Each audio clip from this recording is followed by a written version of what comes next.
संगठन सरकार से बड़ा है।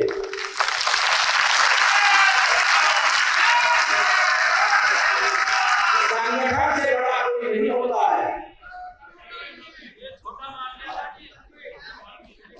संगठन सरकार से बड़ा है, बड़ा था, बड़ा रहेगा।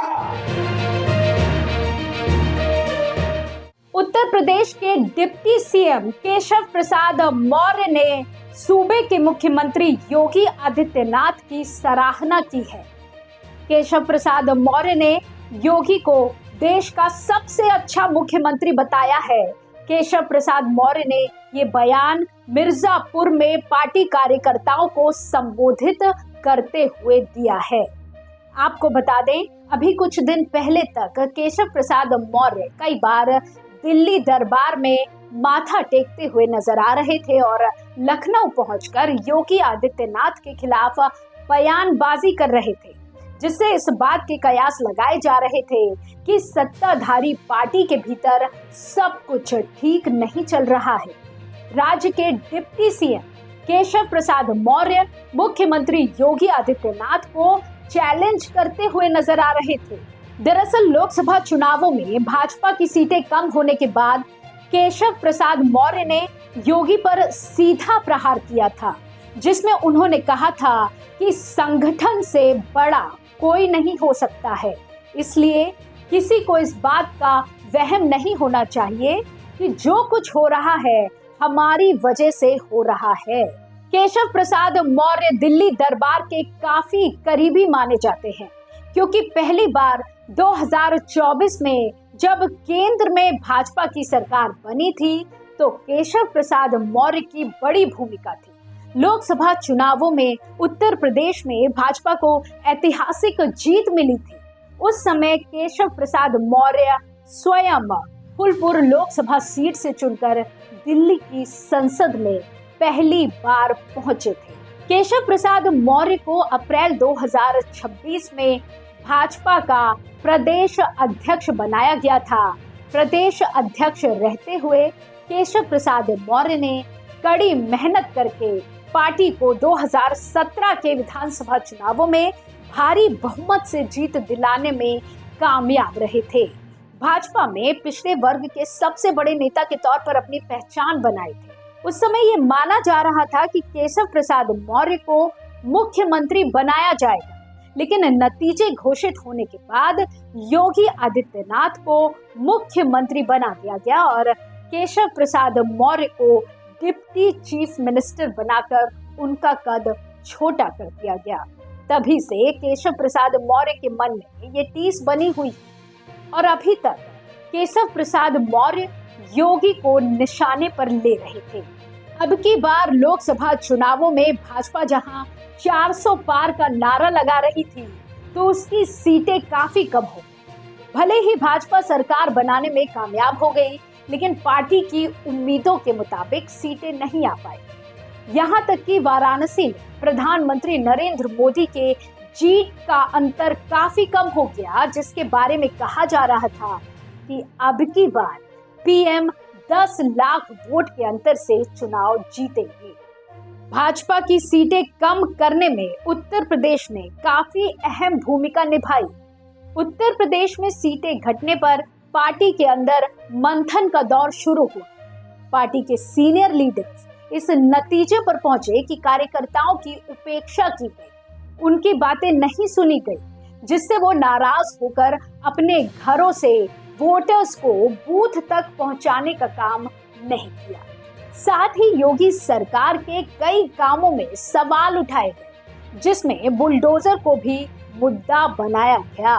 साथ ही भाजपा से ठाकुरों की नाराजगी भी एक बड़ा कारण बनी। इसको लेकर केशव प्रसाद मौर्य योगी आदित्यनाथ को निशाने पर लेने लगे। शायद उनकी दबी हुई इच्छाएं फिर से हिलोरे मारने लगी। झट से दिल्ली दरबार का रुख करते नजर आए। दिल्ली दरबार में जितनी बार माथा टेक कर आते, उतने ही नए तेवर के साथ योगी को निशाने पर ले रहे थे। लेकिन सूत्रों की माने तो इसमें आरएसएस ने दखल दिया और पार्टी के नेताओं को समझाया कि योगी को हटाने का मतलब अगली बार के चुनावों में हमारे हाथ से उत्तर प्रदेश निकल सकता है। वहीं राज्य में कई सीटों पर उपचुनाव कराए जाने हैं जिसमें भाजपा सीटें गंवा सकती है। विपक्ष को ये मौका मिल जाएगा कि सरकार ठीक से काम नहीं कर पा रही थी, सरकारी योजनाओं को लेकर पहले से ही हमलावर है। इसके साथ आरक्षण और संविधान का मुद्दा काफी गरमाया हुआ है जिसका विपक्ष को बड़ा लाभ हो जाएगा। तमाम कोशिशों के बाद इस बात पर विराम लग गया कि योगी आदित्यनाथ को फिलहाल नहीं हटाया जाएगा। फिर भी केशव प्रसाद मौर्य दिल्ली दरबार के खास बने रहे। उन्हें विधानसभा उपचुनावों में 2 सीटों की जिम्मेदारी दी गई। इन सीटों पर जीत दिलाने का जिम्मा केशव प्रसाद मौर्य को मिला है।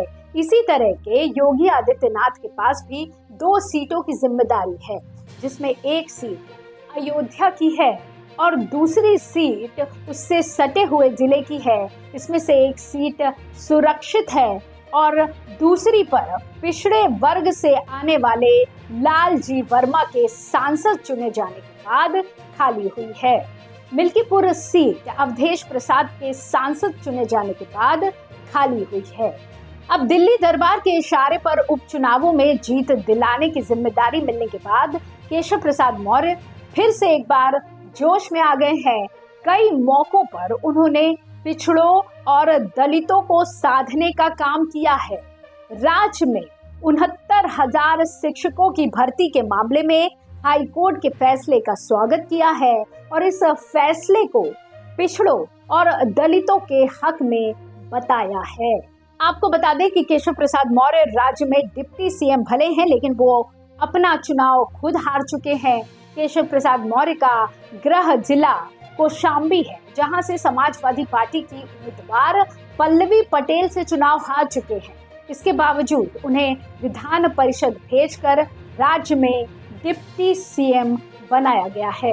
हालांकि केशव प्रसाद की मजबूती से समाजवादी पार्टी को नुकसान उठाना पड़ सकता है क्योंकि सपा अध्यक्ष अखिलेश यादव फिलहाल पीडीए के फॉर्मूले पर काम कर रहे हैं, लेकिन केशव प्रसाद मौर्य के मजबूत होने पर सपा से पिछड़े वर्ग का वोट खिसक सकता है जिससे सपा को नुकसान हो सकता है। गौरतलब है कि केशव प्रसाद मौर्य के योगी के खिलाफ दिए जा रहे बयानों से पार्टी कमजोर हो रही थी। अब उनके पक्ष में बयान से पार्टी को मजबूती मिल सकती है। इससे पार्टी के कार्यकर्ताओं में जोश आ सकता है जिससे वे अधिक लगन के साथ पार्टी के काम में लग सकते हैं जिसका असर विधानसभा उपचुनावों के नतीजों में ही दिख सकता है।